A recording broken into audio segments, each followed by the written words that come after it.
विच्छेद व्यथित होई दुई भाई तांको संधान वन मध्य घूरी बुलुवा बेले सुग्रीवों सह मित्रता लाभ कले। बाली को बध करी बानर सेना सहायतार लंकागढ़ को सेतुबंध बांधि शेष लंकागढ़ में पहुंचिले। असुरगण सहित घोर युद्ध आरंभ होला। युद्धरे कुंभकर्ण तथा इंद्रजित आदि असुरवीर को बध करी शेष रामचंद्र रावण को हत कले एवं सीता को उद्धार कले। विभीषण को लंकार राजा भाव अभिषेक कराई अयोध्या अभिमुखे प्रस्थान कले।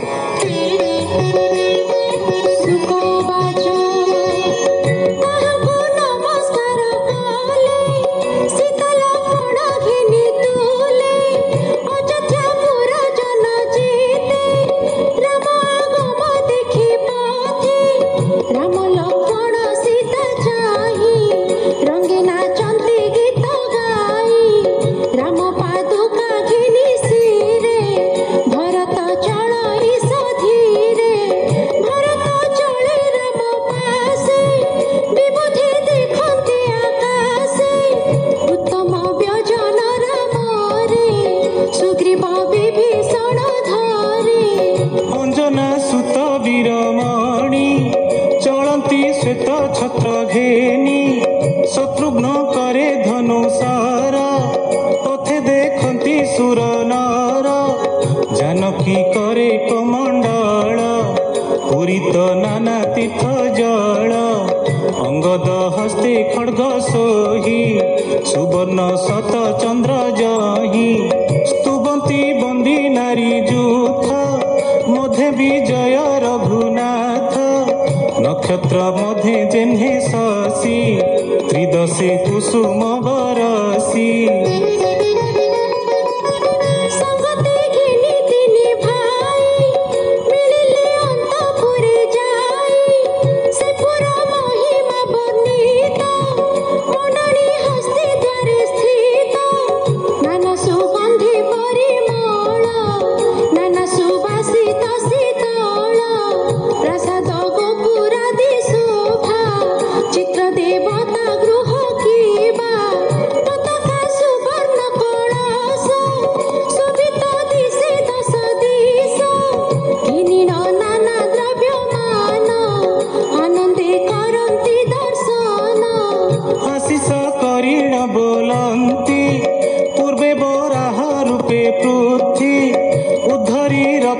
गोसाई एबे श्री राम रूपे तू ही स्त्री पुरुषे गृह छाड़ी आरोही अटाड़ी पाचेरी देखिबा पाई उत्सुक वीर दर्शने जेउ सुख सर्वे संतोष मन होई कुसुम बरसंती नेई नमिले गुरु पत्नी पादे कौशल्या चरणे आनंदे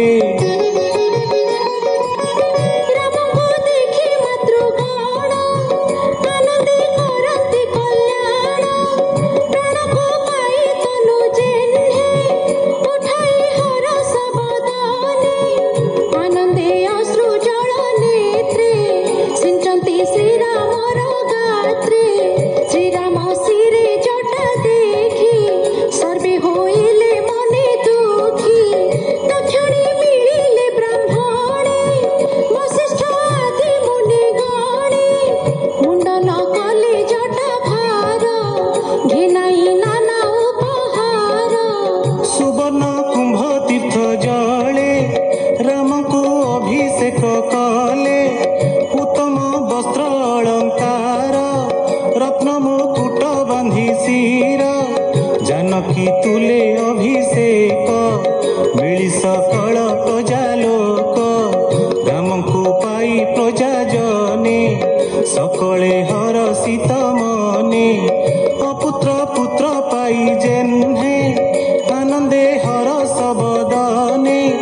से राम एक पत्नी व्रत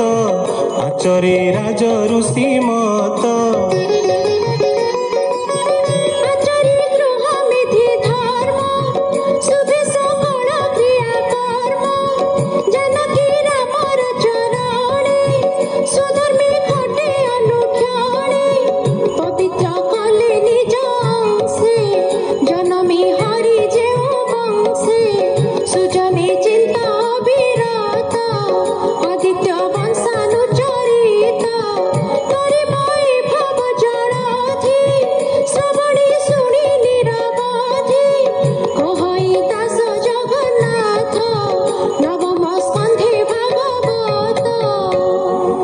इति